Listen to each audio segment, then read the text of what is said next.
Good evening and welcome to the Saturday edition of Market Mantra. Today, besides taking the main economic and business stories, we'll also be taking your calls on your market-related queries. But do remember that we don't address stock or company-specific queries.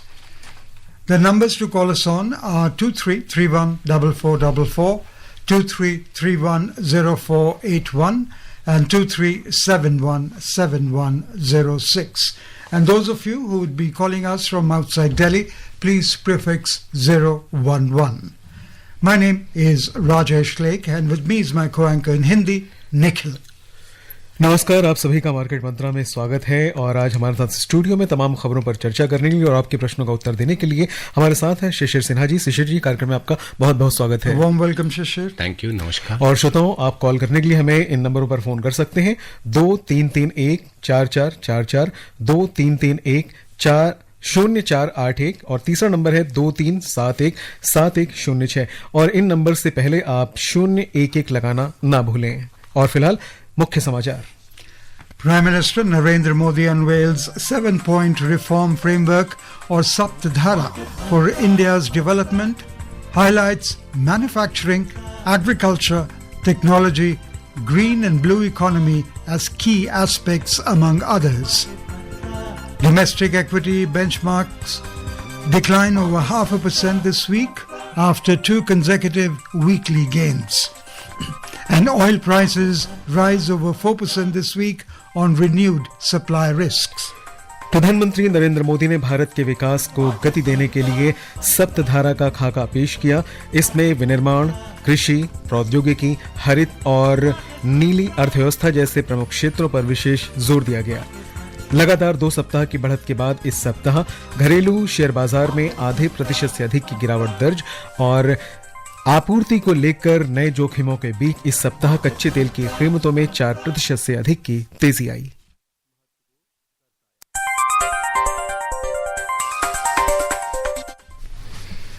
Here's a disclaimer. The views and opinions expressed by experts in this program are their own and not those of Akashvani. Akashvani advises its listeners to do their own research or consult a registered professional before taking any investment decision. We further advise all listeners to exercise due diligence and rely on their own judgment for taking any financial decision. We move on to the first headline story.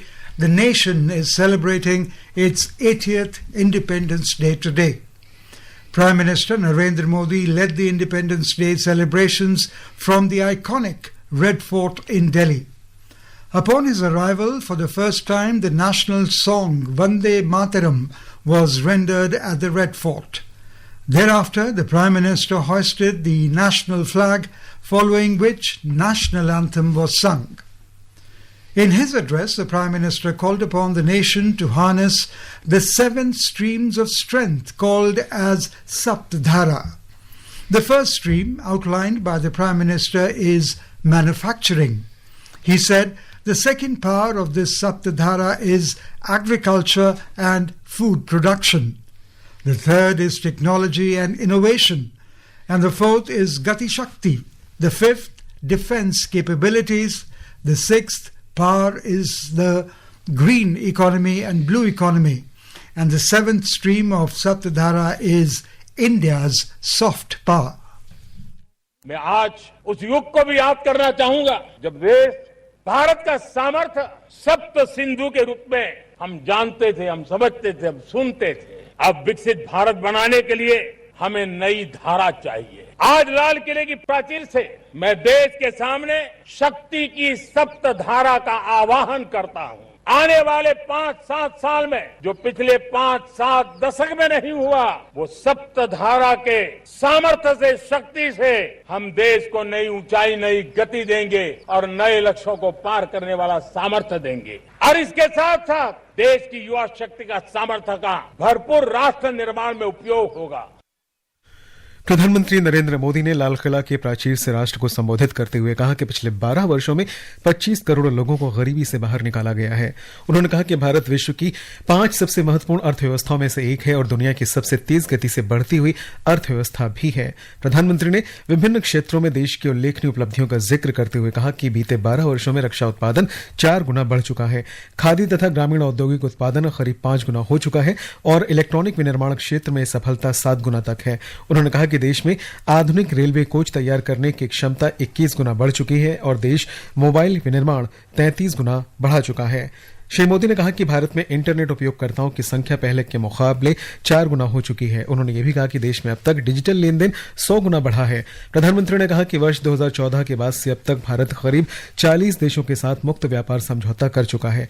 उन्होंने कहा कि इस पहल से रोजगार के अवसर बढ़े हैं और भारतीय कारोबारियों के लिए निर्यात करने में काफी आसानी हुई है। श्री मोदी ने देश के सूक्ष्म, लघु और मध्यम उद्यमों का आह्वान करते हुए कहा कि उन्हें इस अवसर का अधिक से अधिक लाभ उठाना चाहिए और यह सुनिश्चित करना चाहिए कि भारतीय उत्पादों की पहुंच पूरे विश्व में हो। इस बीच हमारे साथ में जितेंद्र जयपुर से जुड़ चुके हैं, उनसे हम बात करते हैं।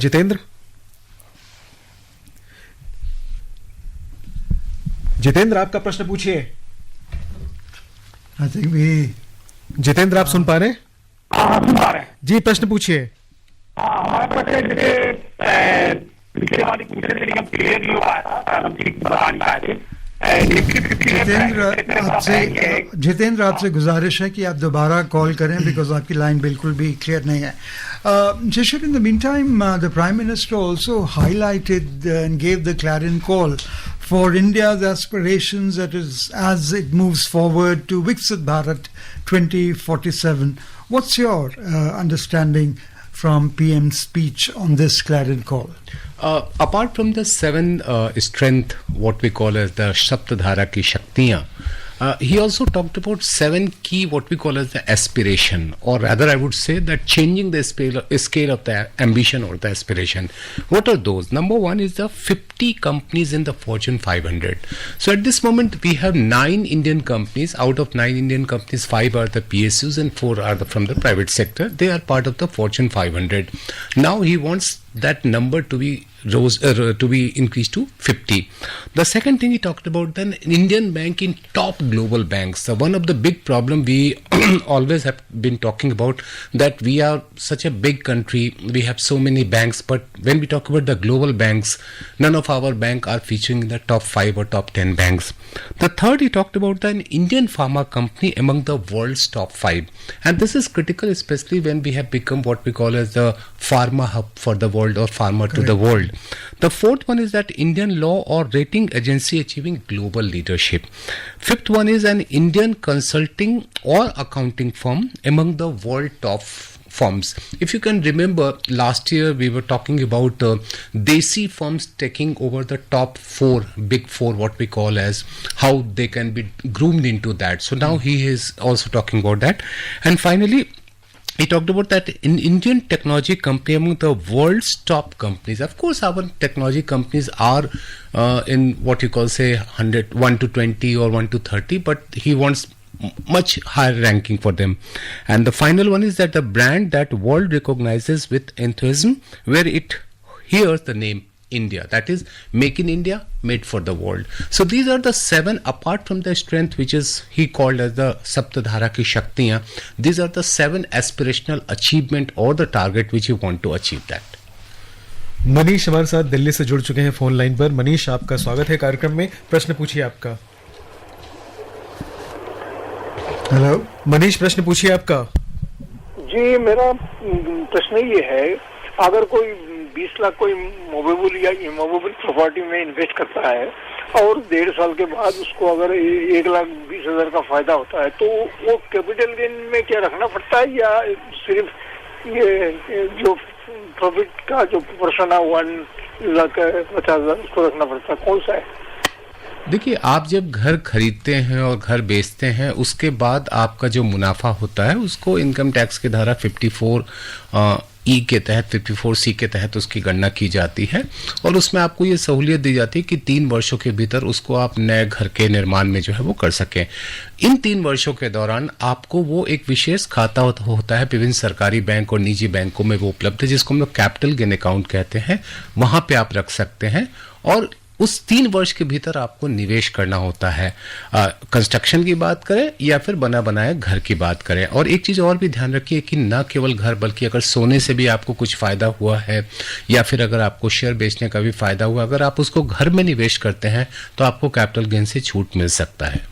शिशिर, आज प्रधानमंत्री ने सूक्ष्म लघु और मध्यम उद्यमों का आह्वान किया है। उनके लिए ये भी कहा कि आप प्रयास कीजिए, आपको विदेश में मौके मिलेंगे बहुत ज्यादा आपको निर्यात करने के, और ये भी सुनिश्चित करना चाहिए कि भारत के जो उत्पाद हैं वो पूरे विश्व में पहुंचे। निश्चित तौर पर देखिए, इस समय में अगर हम अपने सूक्ष्म लघु और मझोले उद्योगों की बात करें, जिनकी अगर पूरी अर्थव्यवस्था में हिस्सेदारी अगर आप देखें तो 40% से ज्यादा का है, निर्यात में उनकी हिस्सेदारी ठीक ठाक है। अब दिक्कत यह है कि ये इनके लिए विश्व बाजार में अपने आप को पैठ बढ़ाने के लिए जो प्रयास किए जा रहे हैं, उन प्रयासों के बाद आप क्या करते हो, तो एक उनके लिए क्या कहते हैं कि उनको एक प्रोत्साहित करने की कोशिश है कि आप अच्छा कर रहे हो। आप देखिए कि बीते कुछ समय में चाहे वो आप मुद्रा योजना की बात कर लीजिए, चाहे आप पीएम स्वनिधि की बात कर ले, ऐसे तमाम योजनाएं हैं जिससे कि सूक्ष्म लघु और मझोले उद्योगों को बढ़ावा मिल रहा है। अब उनके लिए है कि वैश्विक बाजार में आप और अपनी पहल मजबूत करें। आप अभी जो है केवल बड़ी कंपनियों के लिए आप एक कहते हैं ना कि उनको आप सप्लाई करते हो, लेकिन आप खुद विश्व बाजार में कैसे आप पैठ बढ़ा सकते हो, वो उसका आह्वान है। और यहां पर जो एक मुझे बहुत ही महत्वपूर्ण लगा, जो उन्होंने कहा कि गुणवत्ता पे आपको विशेष ध्यान देना है, क्योंकि विश्व के बाजार में दुनिया के तमाम कंपनियों में जब आप सामान बेचते हैं, वहां पे एक ही चीज जो सबसे ज्यादा देखी जाती है कि आपके गुणवत्ता क्या है, और उसके साथ देखी जाती है कि आपकी प्रतिस्पर्धात्मक लागत क्या है, कॉस्ट कॉम्पिटिटिवनेस क्या है। और कॉस्ट कॉम्पिटिटिवनेस अगर आप कम करते हैं, गुणवत्ता अगर आप बेहतर बनाए रखते हैं, तो बाजार में पैठ बढ़ाने में मदद मिलेगी। आज के संदेश का ये आशय था। We are taking your calls live on 2331-4444, 2331-0481 and 2371-7106. Do give us a call, as Gopal has called us from Mumbai. A warm welcome, Gopal. नमस्कार मार्केट टीम को, अपने आजादी के दिन की शुभकामनाएं। सर, मेरा सवाल ये है कि कोई इक्विटी अगर गिरता है तो उसका कोई लिमिट नहीं रहता है?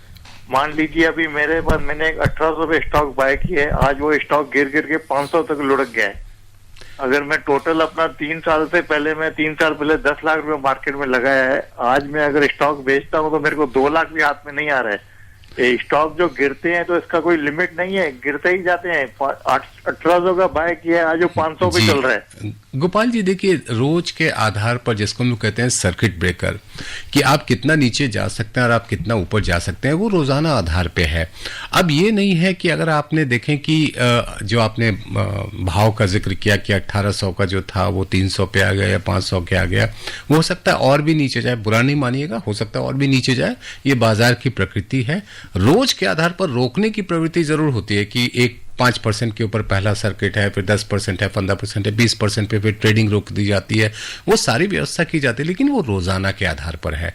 उसमें लगातार अगर 10 दिन तक गिरावट ही होती जा रही है, जो कि कई ऐसे शेयरों में हमने देखा, हमारे शेयर बाजार में लगभग 7100 कंपनियां सूचीबद्ध हैं, और इनमें से हम चर्चा अक्सर 30 शेयरों की तो करते हैं जो कि सेंसेक्स के हैं, या उन 50 शेयरों की करते हैं जो निफ्टी के हैं, लेकिन जो बाकी 6000 कंपनियां, उनमें से कई कंपनियां ऐसी हैं जिनको हम लोग चवन्नी शेयर भी कहते हैं, पेनी स्टॉक्स कहते हैं। उनके भाव, किसी के भाव 20 रुपए थे जो घट करके 10 पैसे पे आ गए। तो ये एक बाजार की प्रकृति है। रोजाना के आधार पर जरूर ब्रेक लगाने की प्रवृत्ति होती है, लेकिन उसको कहां पे रोकना है ये बाजार तय नहीं करता।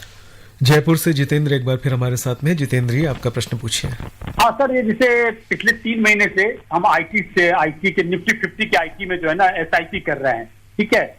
तो सारी तो कंपनी है, नाम तो ले नहीं सकते, तो 1-2 में कर रहे हैं। और एक प्राइवेट बैंक है निफ्टी 50 में ही है, जिसका दाम काफी गिरा है। अब क्या रीजन से गिरा, हम तो दूसरा सबसे बड़ा प्राइवेट बैंक है, 700 रुपया भाव है, 725 की। मैं उसमें भी SIP कर रहा हूं, तो क्या ठीक है?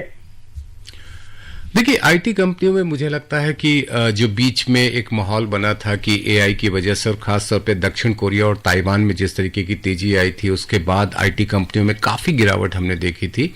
अब वहां पर स्थिति सुधरती हुई दिख रही है। हाँ, रोजाना के आधार पर या अगर हम वीकली बेसिस पे देखें तो कभी कभी उनमें गिरावट भी आई है, लेकिन मुझे लगता है कि अगर आप एक मध्यम अवधि से लंबी अवधि का बना करके चलते हैं, यानी कि 3 से 5 साल का समय लेकर के चलते हैं, तो आईटी क्षेत्र काफी अच्छा मुझे अभी नजर आ रहा है। दूसरा जो आपका प्रश्न था बैंक को लेकर के, देखिए बैंकिंग में खासतौर पे एक कहते हैं ना कि जब महंगाई दर बढ़ रही है तो ब्याज दर बढ़ने का खतरा है, और ब्याज दर बढ़ेगा तो इससे जो है भले ही आम उपभोक्ता को जो है वो नुकसान हो, लेकिन बैंकों के लिए वो एक फायदे का सौदा हो सकता है। तो सितंबर अक्टूबर के बाद वो स्थिति शायद आए, तो उस बीच में बैंकों के बीच में हमने देखा कि सरकारी बैंकों की स्थिति अच्छी रही, निजी बैंकों में गिरावट आई है। जैसा कि आपने खुद कहा कि आपने एक सरकारी बैंक के शेयर ले रखे हैं, निजी बैंक के आपने शेयर ले रखे हैं, तो मुझे लगता है कि आपको चिंता भी करने नहीं चाहिए, थोड़ा सा उनको समय दे दीजिए। और आपकी बहुत अच्छी रणनीति है कि आप उसमें एसआईपी कर रहे हैं, यानी कि छोटे छोटे किस्तों में निवेश कर रहे हैं। और हमेशा हम अपने श्रोताओं को यही कहते रहे हैं कि मुनाफा भी किस्तों में कमाइए और निवेश भी किस्तों में कमाइए, एक साथ सब कुछ लगा देना या बेच देना उचित नहीं। दिल्ली से कन्हैया लाल हमारे साथ है। कन्हैया लाल जी, प्रश्न पूछिए। हेलो, नमस्कार। नमस्कार, प्रश्न पूछिए। हेलो जी, प्रश्न पूछिए आपका। जी, मैं ये पूछना चाहता हूँ, जैसे हमने लास्ट टाइम हमने थोड़ा सा गोल्ड परचेज करके रखा था, अब ये बताइए कि इसका गोल्ड को अब सेल करने का कुछ हम सोच सकते हैं। और दूसरा सवाल मेरा आकाशवाणी से है, प्रोग्राम के लास्ट में आप बोलते हैं कि ये जाते हैं तो भी की कार्य से ना चल के आप नहीं करते। I couldn't hear what he said. हाँ, देखिए सोने को लेकर के मुझे लगता है कि सोने को में पिछले दिनों काफी गिरावट हमने देखी, जब 170 180 के भाव से नीचे गिरना शुरू हुआ, 140 तक आ गया, 145 तक आ गया। और सोने को लेकर के ये भी कहा जाता है कि अमेरिका में जिस तरीके की मजबूती आ रही है, उसके बाद डॉलर में जैसे जैसे मजबूती आ रही है, सोना वैसे वैसे कमजोर हो रहा है। तो मुझे लगता है कि अभी कुछ समय के लिए आप रख सकते हैं, अगर आपकी मूल से अगर आपको घाटा नहीं हो रहा है तो कुछ समय के लिए रखिए। सोना एक ऐसा चीज है जो कि एक तय समय के बाद अच्छा खासा मुनाफा देता रहा है। सोने की एक प्रवृत्ति रही है, क्योंकि दुनिया में सोने की आपूर्ति बहुत ही सीमित है। जितना सोना है उपलब्ध है उसको बढ़ाया नहीं जा सकता है, इसीलिए मुझे लगता है कि उसमें आप समय पे बने रह सकते हैं।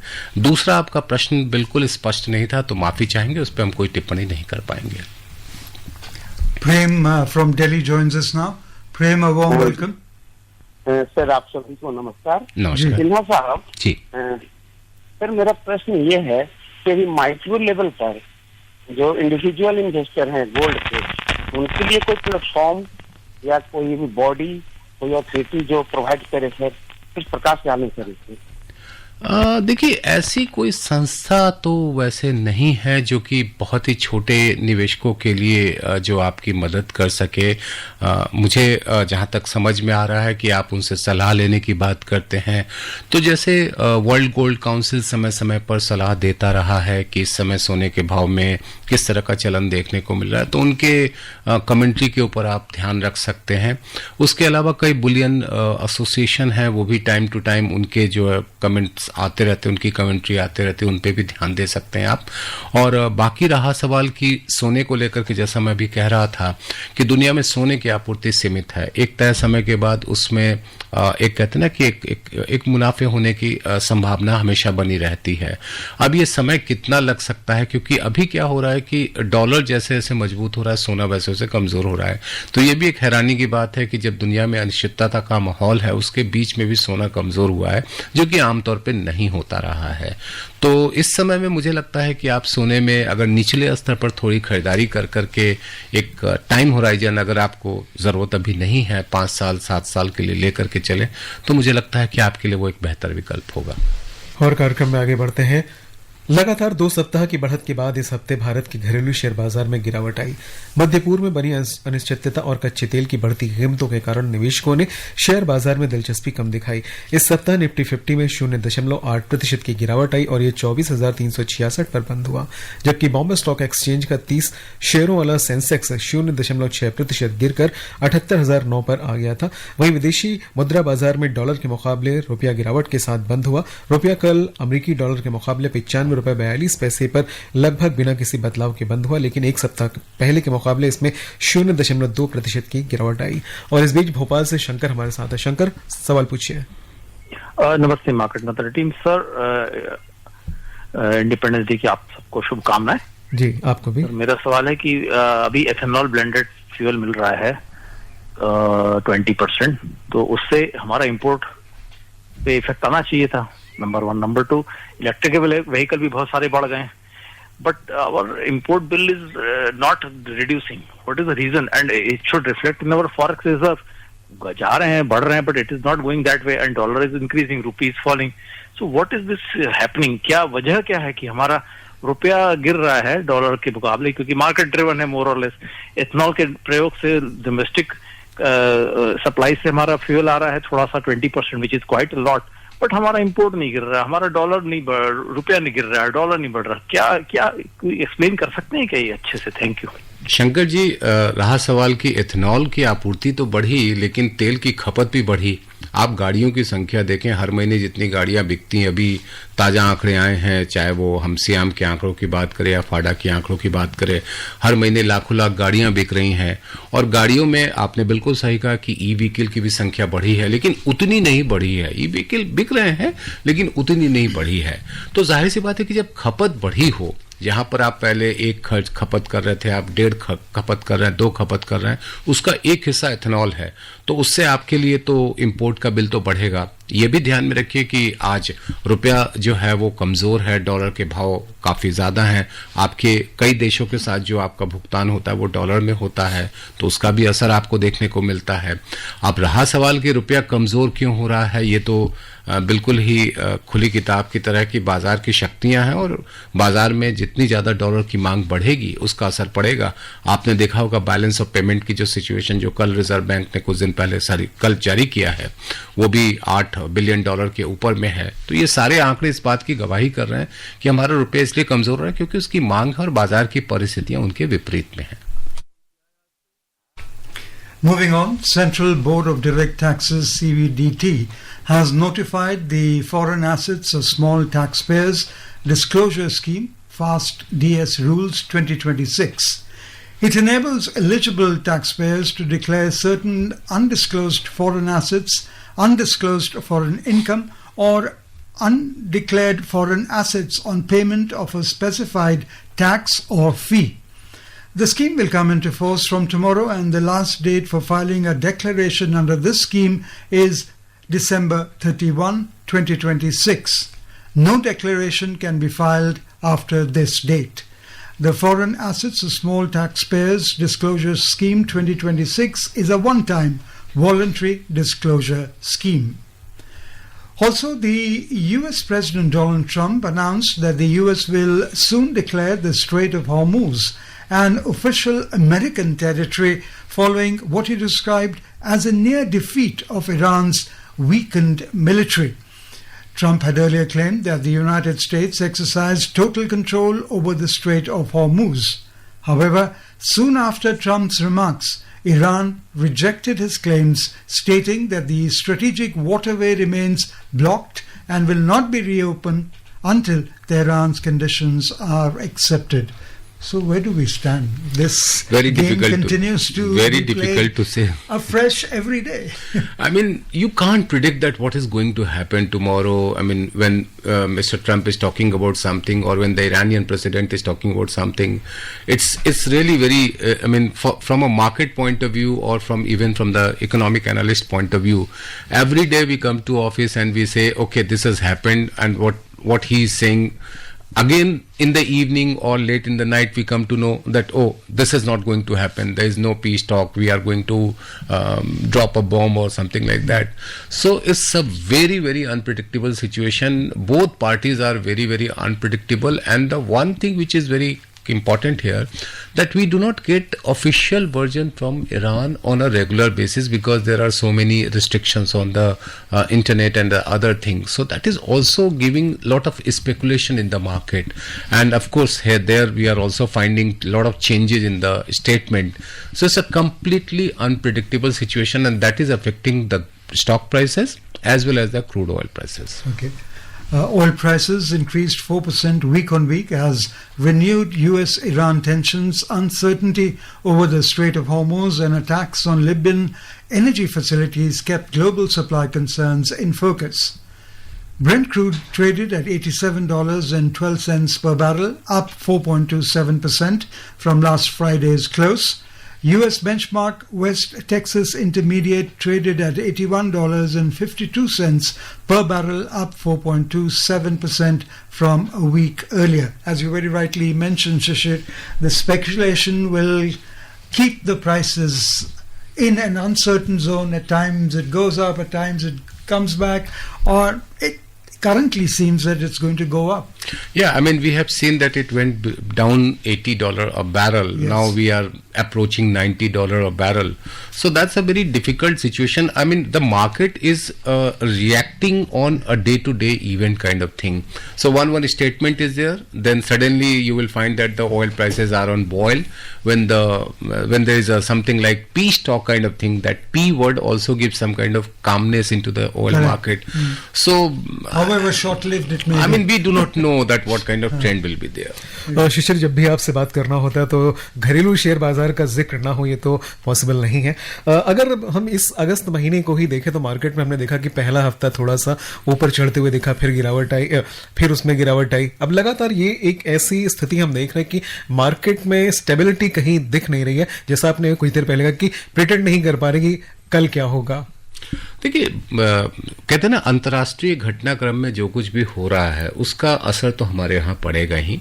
और बीच में जैसे ये चर्चा बहुत होती थी कि विदेशी निवेशकों ने कितने पैसे निकाले, अभी भी वो स्थिति है. लेकिन हमारे लिए अभी अगर आप देखें, बड़ा एक महत्वपूर्ण जिसको कहे कि घटनाक्रम है कि रिजर्व बैंक ने FCNR-B डिपॉजिट की बात की और उसको 30 सितंबर तक के लिए उन्होंने रखा था.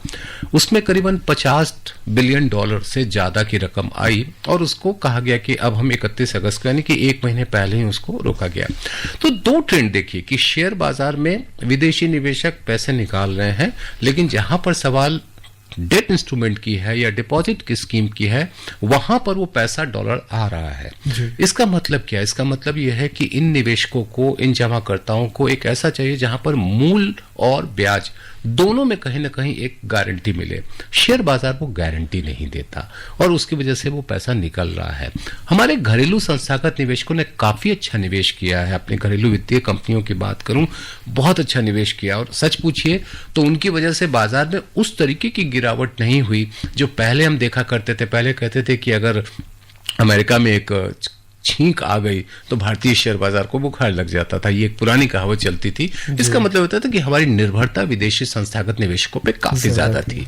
बदली है, लेकिन अभी हम अकेले कहें कि उसको संभाल के चलेंगे नहीं है.